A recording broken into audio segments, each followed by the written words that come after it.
Hello, everyone. Hi. I'm Alicia Malone from Turner Classic Movies and your moderator for this very special conversation about The Rest of Us. Give a round of applause. Please join me in welcoming to the stage the director Aisling Chin-Yee and actors Jodi Balfour and Heather Graham.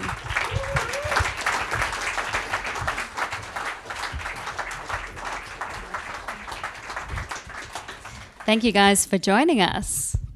Thank you. Thanks for coming. You guys. So Aisling, I wanted to start with you because you had a career as a producer. You've also been a director of a short narrative film and a short documentary. So were you looking to direct a feature when you found this script, or was it more that you read the script and you thought, I have to direct this?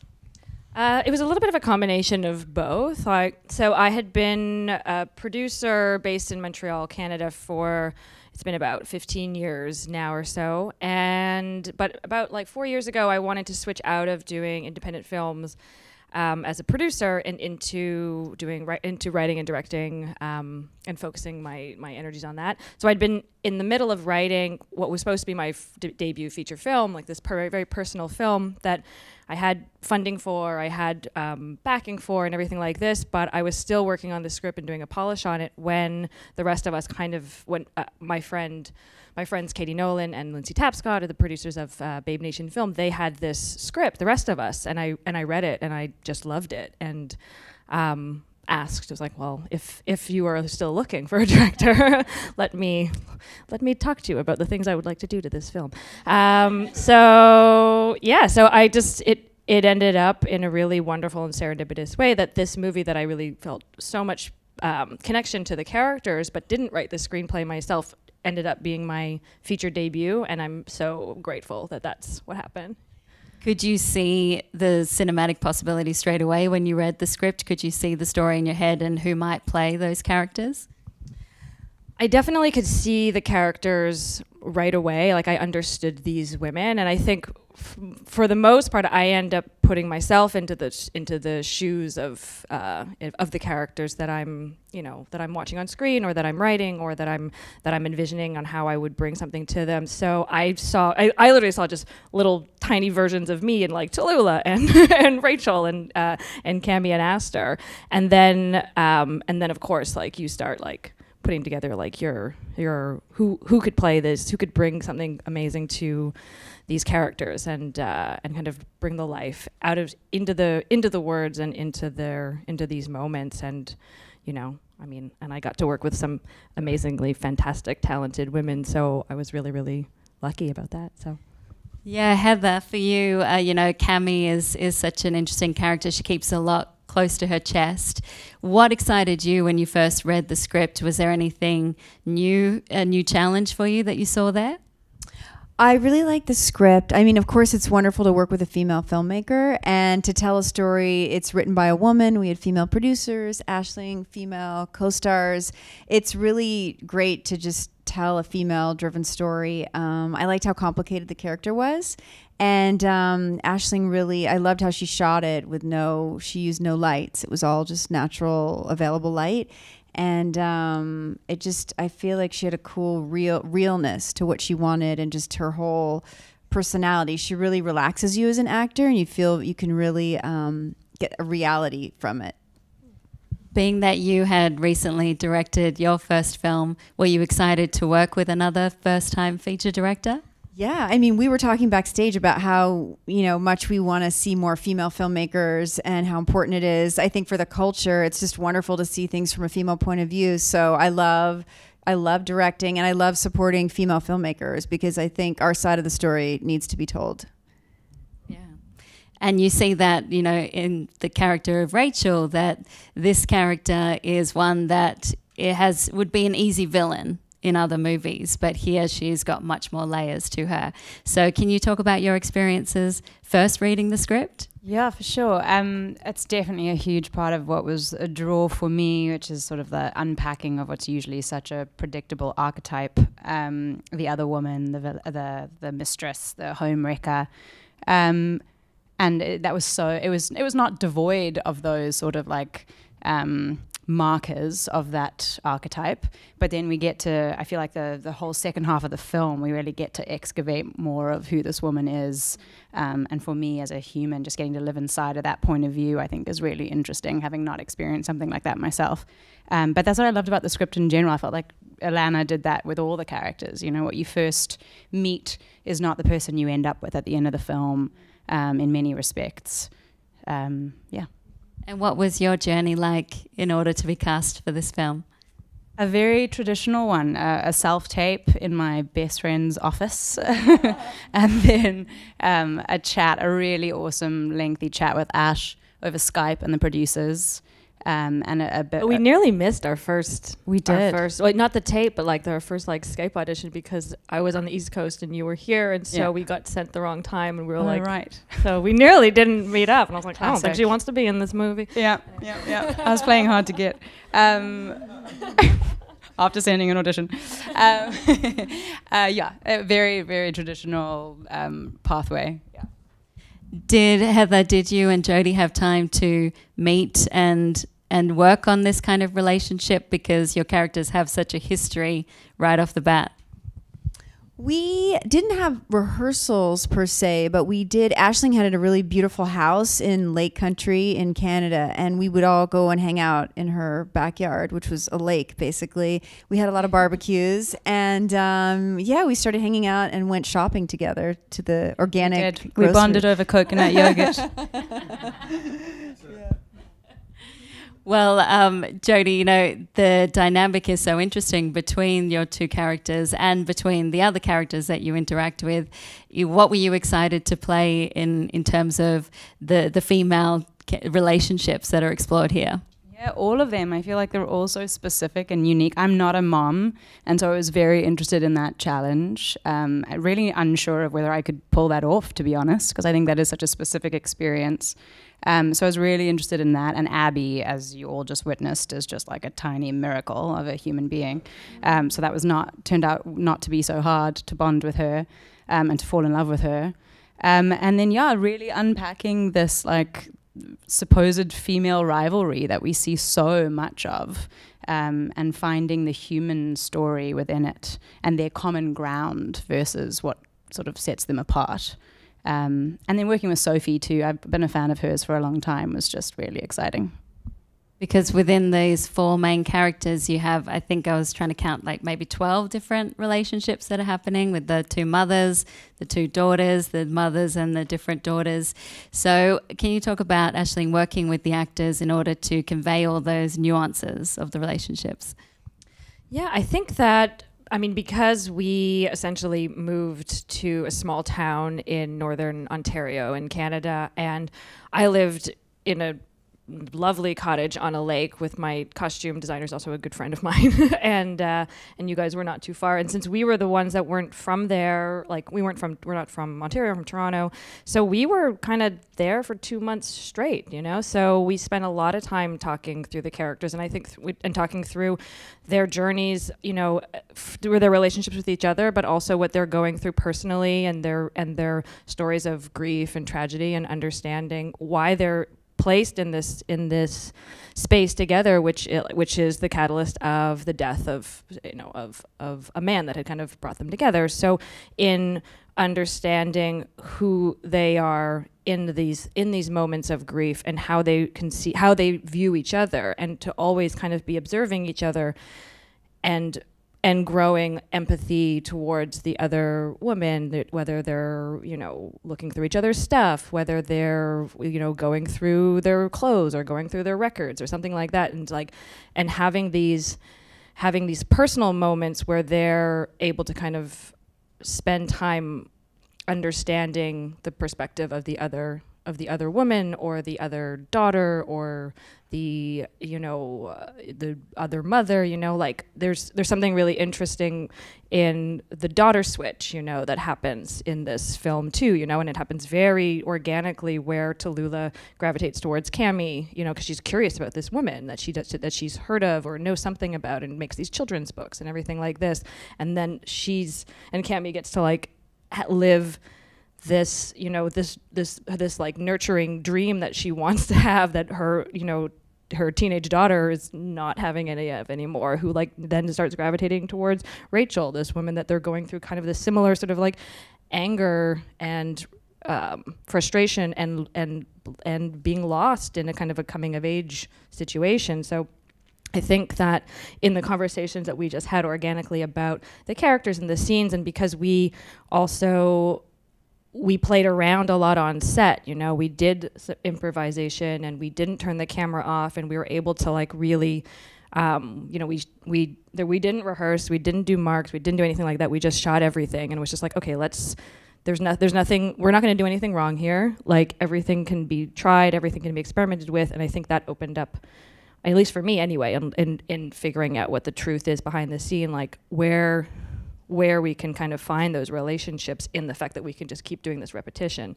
So I don't know if that was, I mean, I think that was something that like we all gravitated, or at least like explored in finding those relationships in a really, really organic way. Yeah, Heather, can you talk about that style of shooting with the cameras continuing to roll? Well, Aisling basically never turned the camera off, and I've never been filmed so much in anything I've ever done. Like when you walk into a scene, she'd follow you for a long time before you had dialogue, and then after you finished speaking, I'm used to just, they turn the camera off, she would just follow you as you left and walked, and everything you were doing, she'd follow you, and I'm like, wow, I feel so, it's kind of like flatter, you know, it's like she cares what I'm thinking. The director really cares what this character's thinking. It was... But some of it I wasn't prepared, so I didn't realize she wasn't going to turn the camera off. But I think because she had so much footage, that the editing really, she had a lot of moments to draw from. Yeah, Jodi, for you, what was that experience like? Did you have to live more in the moment and not think about just a scene? Yeah, for sure. I mean, you get to, for me anyway, as an actor, I don't know if you guys agree in the room, that like some of the most juicy, enjoyable moments to play are the non-verbal ones, and possibly even the unscripted ones, the moments that take you by surprise when you're actually on the day shooting the scene. And so Ash really made time for so much of that. A scene would on the page end at like, the carpet is black, and she wouldn't cut for another 30 seconds to a minute, you know, and just like to see what happens for after that. Shot a lot of carpets. But that stuff's so cool. That stuff, I don't know, I live for that stuff, so I really enjoyed it. And I hear you also had an interesting way, Aisling, to prepare the actors for their characters in terms of music. Yeah, that was fun. I mean, in going through for myself too, of just like how visually and also through audio and soundscape and the space that we were able to work with in this beautiful cottage country, and we're next to this gorgeous lake, and there's this amazing sunset. So it was like, okay, like we're going to be we were shooting split days as well, because we did everything in 20 days, and so we were shooting like 6 and 6 split days, and so we had a sunset every day. So it was like, well, let's plan around the fact that we know that it's going to be absolutely stunning for like 30 minutes. So let's work around that to make this as beautiful and like as lush as possible, just in the natural environment. And so in those moments was like, I really wanted to bring in the music and the stuff that we do in our personal space, and how we kind of narrate our lives through these other mediums. And so and it was also a way to kind of make Craig part of their life, but not a central character. It was like he brings them together, but he's not an important person in the movie, you know.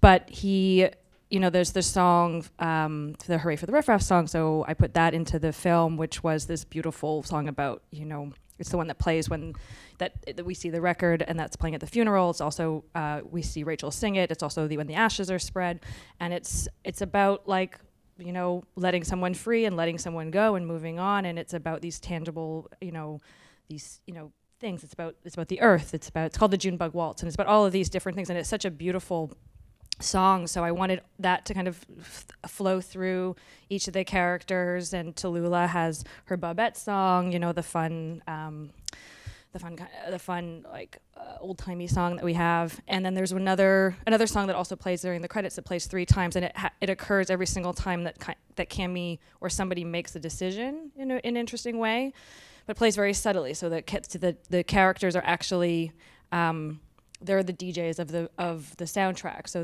we're hearing what they're hearing, and so in building that into how the film is going to be made and kind of sewn together, I also wanted to know what each of the characters were listening to and what would be on their iPhones and what would be playing in their car, what would be in their, what CDs are they carrying around, that kind of thing. So I had made each of them. I had made the rest of us one playlist in total that we played on set a lot, but I made for each of the characters their own playlist of songs that I think that either was something they would listen to or was like inspirational for me to like understand them, that woman a little bit more. And Coolest gift ever for an actor. It's super fun to make, and also just for me because I'm driving around and I can like put on the Cami playlist or the Rachel's playlist, and then I can just get into how I see them in that same moment and what would they be doing and how would they be reacting and everything like this. And the only one I think that maybe I missed on was that like I was trying to make a cool playlist for Aster, but Sophie is way cooler than I am, so I was putting on songs. She was like, that was so 3 years ago. I was like, I don't know, I just discovered this one. Jodi, how did that help inform your character? In so many ways. I really love working with music. I work with music a lot, regardless of whether the director is sort of going on that journey with me or not. So yeah, I just used it in preparing. I use it in sort of like emotional and mental space for the character. I use it on the day if there was one particular song that helped remember a bit of my imagination process with preparation. All sorts of ways, yeah. Dancing in the bowling alley. Yeah, dancing in the bowling alley. I heard Baz Luhrmann does that too, by the way. He like gives, yeah. Did you know that? No. Oh, no. Yeah. It's the first time I ever heard of it. He bowls. Yeah, he bowls really well. Heather, what about for you? What kind of vibe was Cami's playlist? I think just Aisling's really cool. So it was cool music. You're just glad that, the director has good taste in music. And yeah, it's just complicated and interesting and a lot of different sides. And yeah, it's amazing to work with music. I remember Paul Thomas Anderson also did that. Like, he's like, this is the song that's going to play in this scene. And it really gives you a sense of the vibe. And, you gave us that Hooray for the Riff Raff song. So it helps to get a sense of the vibe that the director's going for sure. Yeah, because I'm not an actress, but I can't imagine dancing on set where there's no music. It must be so hard to get out of your head. That's why we played music, and so then it was like my poor, sound people later. But yeah, like we would a lot of the times the songs that we knew that were going to be in the film, we would play them a lot because when they had to sing them, and two, it was it is the sort of fabric and the vibe and the texture of the movie. And then when we were driving around, we always had music playing, and sometimes it's, sometimes I replaced it, sometimes it's actually the songs that are playing there, because Tallulah and Aster are DJing it. And then with the bowling alley scene, we shouldn't have been playing music so that we would have those options, but it was just way more fun for everybody to like. So there was a lot of pop tunes that we had to cover up later. So there's no dialogue in that scene. So much ADR. Heather, you spoke about how there's so many women involved in this film, both on and off camera. There's so many conversations right now about women in film, and some people say, why does it matter what gender the filmmaker is, how many people you have on set or not. So for you, what kind of difference does it make having more women involved?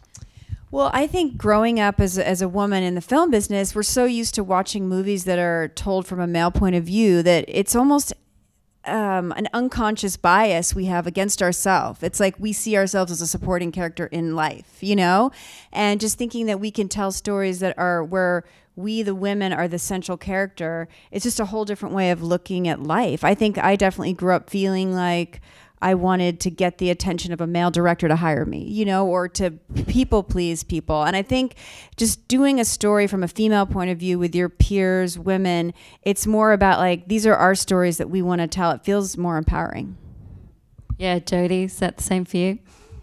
Yeah, for sure. I mean, it's all about, I think, in collaboration, which is obviously what all of us are in the business of doing. It's so helpful to feel understood and to understand, to speak the same language, I guess is what I'm saying. And not to say that men and women can't speak the same language, but it certainly helps bridge a gap when you feel like there's a female gaze through which the story is being told, particularly when the story is a female story, you know?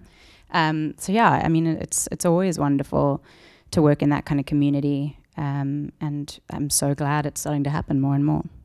Absolutely. So we have some questions submitted by the audience. So start with one for Aisling from Anonymous. It's so great to have the complexity of female relationships told in this film. I think there's a real hunger for these nuanced stories between women. But did you encounter tremendous obstacles in making a case that this project was indeed viable and palatable for a wide audience? It's interesting. So when I came on board, I was lucky enough to come on board to a pretty financed film, and I think there was excitement. I mean, it's a really strong script, so you'd have to be a real dummy to like not, you know, want to make this movie as a financier, to be quite honest. And I say that as a producer, but I think there's definitely the question that comes up is like, well, why are the like, and it only comes up from men. Why are the reconciliation that these women need to have with the idea that they lost their husband or ex-husband or, you know, an adulterous person in their life or a duplicitous person in their life, like that they needed that this was going to be the central the central theme of the movie somehow had to center back around the man that brought them together and not about actually that it's about their relationships and them working with each other and moving forward and bonding and creating new relationships with each other and being a new, stronger family, that each of these women are going to have their own journey that's not just tied back to like, well, how do they feel about the guy? And so that has come up for sure. And I think it came up in, you know, in development, like, and bringing that person back and making him more of a presence, and then kind of scrapping that idea that he's really a part of it in any kind of way. I think, and then, you know, there's been, it has, you know, every once in a while it does come up again in terms of like an all-female team. I don't know. I mean, for me, it's like when those kind of questions come up, I have to just ask the questions like, why are you, what compels you to ask that question that like something to do with my gender has anything to do with my ability or anyone else on this team? So it's just really kind of throwing it back at them. So I don't know. Yeah. Good on you. So there's a question from Captain Troy, who I hope is still here. Great name for Heather. Good name. Just Troy. Captain. Not a captain. Captain, Captain tonight. Troy? Oh, okay. Captain Troy. So Captain Troy asks, what would be the advice today that you would give the young actress you were in License to Drive as a guidepost for young actors pursuing their dreams in this business? Thank you, Captain Troy. Not a captain yet. Well, yes. I think I would say, I wish I could have said to myself, like, make your own stuff. You know, I'm really inspired by these other actresses that are writing their own stuff, filming their own stuff, do a short. Now they're doing a TV show of their own material. Like, I wish I would have started doing that when I was 18, 17 years old. But I think it's also just to be really kind to yourself because, you know, the business, as we know, all being actors, there's a lot of rejection. So you just have to be the most kindest, lovingest parent to yourself while you go through this crazy road of like ups and downs. And so just like, I think I used to feel like I need to whip myself into shape and beat myself up to try to do well. But now I think it's the opposite. Like you really just need to be every day as kind as possible to yourself and grateful and just, it's hard, so you have to be really nice to yourself. So you'd give her a hug. Yes. Yeah. There's a question from George I'm going to throw at Jodi. When did you get the acting bug, and what was your first SAG job? Acting bug really early, like far too early. It was actually more of like a live performance bug, I guess. I was like 5 or 6, pretty around the time you start forming memories, actually. And my mum took me to the ballet. This is in Cape Town, South Africa, way back in the day, where at least at home, sadly, the Cape Town Philharmonic stopped accompanying the ballet, but it used to be a giant orchestra pit with a live orchestra accompanying the ballet, and it was the first time I'd ever seen anything like that. And I was just so bowled over by the live performance and the instruments and everything that I went home, I think, and like made my mum let me start ballet and start playing the violin the next day. And that just sort of transferred onto acting as soon as I understood that that was a possibility, and never really left. First SAG job was an HBO Cinemax show called Quarry in 2000, and I can't remember, like 6 years ago. And what about you, Heather? What was your first SAG job? It was a commercial for a hair shampoo, and my first line was, "Hair doesn't feel like hair." That's how I got. It was my best work ever. That's great. And when did you first get the acting bug yourself? Well, I think I went to go see a play of Peter Pan, and Sandy Duncan was in it, and she was on a wire, and she flew out into the audience, and I was really into Peter Pan. I just remember going, oh, this is so cool, like I want to be Peter Pan, and then I just would dress up like Peter Pan, and then there was a school play of The Wizard of Oz, and I auditioned for Dorothy, and I had my stuffed animal audition for Toto, and then I got cast as Dorothy in The Wizard of Oz, and then I was like, this is the best ever. Okay, a question from Julian Garcia to you, Aisling. What was the most challenging scene to film and why? The most challenging. Is that you there? Hi. Thanks for the question. I would say that the most challenging, most challenging part of the film to film was the birthday party scene, like the climactic moment where these two women, we know there's this crescendo, it's going to happen, something's going to happen between these two women, going to be in the same room with each other. And we had talked through it a lot because a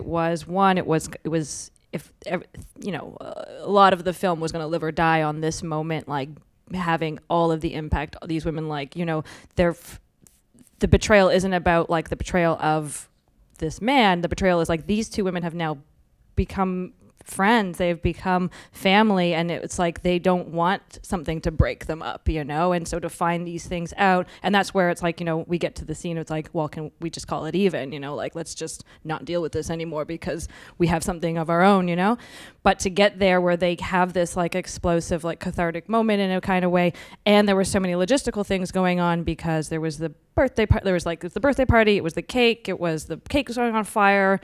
It's like we shot everything, from everyone's perspective. There's so much stuff going on. There's so much subtext going on. There's 4 characters. There's a child, like it's just like, and we had 1 day to shoot everything. So originally it was an 8-page scene. No, originally I think it was a 12-page scene. And then we got it down to 8 pages. And there were just things that like, I remember we sat on the dock of the cottage that I lived in, and like we went through, I think the weekend before, and was just like, what works, what doesn't work, and does this come, like, we all kind of just started doing the lines, so like what feels natural, what doesn't feel natural, to make sure that it would just flow like an orchestra, like we'd just be able to have that kind of flow when we got there on the day. And so that one was like, okay, we knew we had a big scene to kind of get into. But I think that was the most difficult one, because of its logistical nature. Yeah. And Heather, how about the most fun scene to shoot?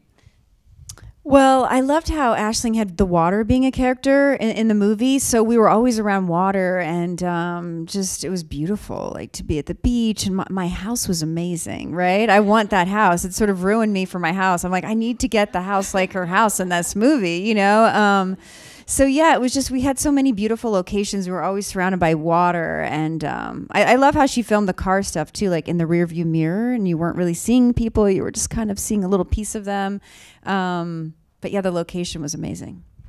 And Jodi, what did Aisling bring out for you as an actor some new challenge? I was actually just sitting here reflecting on what Ash was saying about the most challenging scene, thinking how incredible the whole, I mean, it was a very short shoot, relatively speaking, not shorter than, independent film often is, but the whole process for me anyway, that was a giant highlight in that it was properly collaborative in a way that I sadly all too infrequently experience. I don't know if you guys relate, but you work on sort of these big jobs and it's so easy to feel like a tiny cog in a giant machine. I certainly have felt that a lot. And on working on this movie from beginning to end, and that scene that Aisling just described, the birthday party scene, was such a great example of this, where we all just like got our hands dirty and figured it out. And it may not have felt like it was working to begin with when we're sitting on the dock of Ash's cabin, but by the end of finishing that scene and moving on, we'd all done something. There'd been like a true artistic journey embedded in shooting that scene. And the whole process was like that. And I was just so spoiled. It was awesome. Well, congratulations on the film, and please join me in thanking Aisling Chin-Yee, Thank you, Heather Alicia. Gray, Thank you for Jodi coming. Balfour. Yeah, thank you for coming.